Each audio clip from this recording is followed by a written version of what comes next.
દિલ્હી વિષ્ણુના ઘેર આ ગોગો ચલો હોય હાચું માં તો આ વિષ્ણુ છે હું રબારીની માતા રબારીનો ગોગો છું માં મારા ચેહરભાઈના ગોગાના ભગવાન એવું કે મારા ચરકટાની માતાનો રોમ એવું કે છે તો આ વિષ્ણુના ગોર ગોગોના સતી અને ચેહર ધોળવાના આવત મારું નામ દેહમાં જેવું નાખે વેળાની માતા બોલું છું ઓકે હા જા ગોવાની બજારમાં મહારાષ્ટ્ર ગોવામાં તમે આયા છો હાચું માં ઓના ઘેર જેવા મારા કંકુના પગલા પાડ્યા છે મેં ચેહરન ગોગેવાના ઘેર કંકુના પગલા પાડી દીધા ના ગોવાની બજારમાં એટલો ધંધો આલ્યો કે તારી હાથ ભેડિયું ખાતો થાકશી પણ મારો ધંધો નહીં થાકે આલેલો સભાવાળું જયો માં આ જાય 5 વીઘા જમીને ઓટો મારી આ લેરે જો કદાચ નર્મદાના પાણીમાં ગોગાના હારા જેલણ જેલાઈ અને તારા ઘેર ઢાલ ને તલવાર જેવી તૈયાર ના કરો તો મારું નોક ચેહરભાઈ વેળાની માતા બોલું હે ભાઈ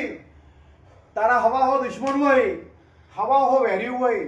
તમારા ઝઘડો કરવા જવાની જરૂર નહીં તમારા જો લાકડી નહીં લેવાની તમારા તલવાર નહીં લેવાની હાચું તમારો ઢાલ ને તલવાર તમારું હાચું હથિયાર